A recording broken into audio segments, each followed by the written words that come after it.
প্রতিদিনের মতো আজকেও একটা ভিডিও নিয়ে হাজির হলাম, কিন্তু প্রতিদিনের মতো আজকেও চিন্তা করতে করতেই প্রায় আমার দিশেহারা যে আজকে আমি ভয়েস ওভারে কী দিব। ভিডিও এডিট করাটা খুবই সহজ আমার কাছে অন্তত মনে হয়, তবে ভিডিওর মধ্যে যে আমি কথাটা বলবো সেই কথাটা কি বলবো সেটা ভাবতে ভাবতেই দিন চলে যায়।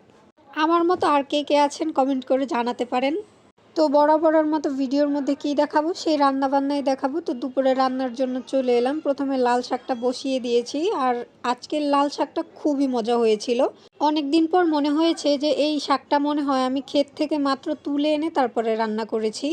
তো এদিকে বকবক করতে করতে শাক কিন্তু আমার অলরেডি সিদ্ধ হয়ে গেছে। এবার এগুলোকে তেলে দেওয়ার পালা। তো এই কড়াইয়ের মধ্যে একটু আগে আমি একটা ডিম ভেজেছি, তো চিন্তা করলাম এটার মধ্যেই শাকটাকে তেলে দিয়ে দিই।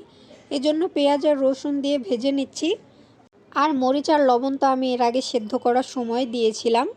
এভাবে যখন শাক তেলে দেওয়া হয় তখন কিন্তু খুব সুন্দর একটা গন্ধ আসে, খুবই ভালো লাগে আমার কাছে। এদিকে দেখুন, কথা বলতে বলতে আপনাদেরকে সালাম করা অথবা আপনারা কেমন আছেন সেটা জিজ্ঞেস করতেই ভুলে গেছি। তো আসসালামু আলাইকুম ভিউয়ার্স, কেমন আছেন আপনারা সবাই? বরাবরের মতো নতুন আরও একটি ভিডিও নিয়ে হাজির হলাম, আর সঙ্গে সঙ্গে আমার লাল শাক ভাজিটাও হয়ে গেল।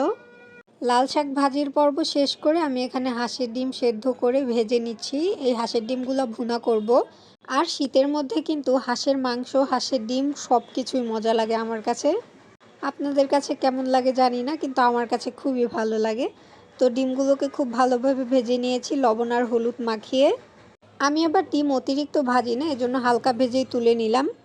ডিম ভাজার তেলের মধ্যেই আমি পেঁয়াজ কুচি দিয়ে দিচ্ছি, বেশ অনেকখানি পেঁয়াজ। তো তেল আমার কাছে কম মনে হয়েছে, এজন্য তেলটা আরও কিছুটা দিয়ে নিলাম।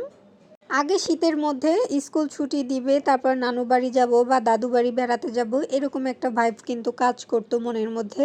আর এখন সংসার সামলাতে সামলাতেই আমাদের মহিলাদের যারা আছি আর কি সংসারী, তাদের কিন্তু দিশেহারা। সেই ছোটোবেলার মতো আনন্দটাও যেন কেন কাজ করে না। মাঝে মধ্যে রোজকার রুটিন মানে একইভাবে যখন চলতেই থাকে, উঠো, রান্না করো, খাও, সংসার সামলাও, এভাবে চলতে চলতে দেখবেন মনটা কিন্তু খুবই খারাপ হয়ে যায়। কিন্তু মহিলাদের কি আর করার, কোথায় বা আর যাওয়ার, এক বাবার বাড়ি ছাড়া বিয়ের পরে, এছাড়া তো আর কোথায় যাওয়ার নেই। এরপরেও সব কিছু মানিয়ে গুছিয়ে আমাদের সংসারটা সামলাতে হয়, বাচ্চার মুখের দিকে তাকিয়ে সব কিছু চুপচাপ করে সহ্য করতে হয়।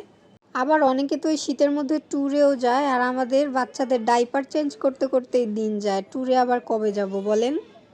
অনেক দিন তো হলো রান্নার ভিডিও এরকমভাবে আপনাদের সঙ্গে শেয়ার করি। এখন চিন্তা করছি প্রতিদিনের ছোট ছোট কিছু ভিডিও অথবা ছোট ছোট কিছুটা মোমেন্টও আপনাদের সঙ্গে শেয়ার করব ইনশাআল্লাহ।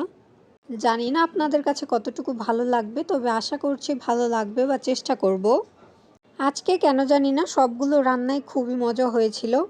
তো ডিম ভুনাটা করার পরে আমি এখানে ফুলকপি আর আলু ভাজি করব, সেটা নিয়ে নিয়েছি।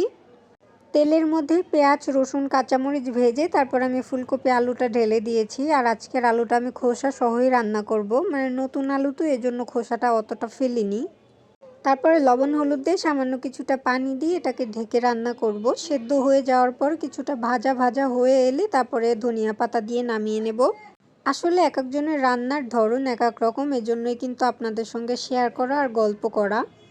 আশা করছি আপনাদের কাছে বরাবরের মতো আমার আজকের ভিডিও একটু হলেও ভালো লেগেছে বা আমার কথা একটু হলেও ভালো লেগেছে। আপনারা যদি চান আপনাদের কোনো কথা শেয়ার করতে, তাহলে আপনারা আমাকে ইনবক্সে মেসেজ করতে পারেন। ইনশাল্লাহ আমি ভিডিওর মাধ্যমে আপনাদের কথাগুলো শেয়ার করব। আজকের মতো বিদায় নিচ্ছি। আল্লাহ হাফিজ।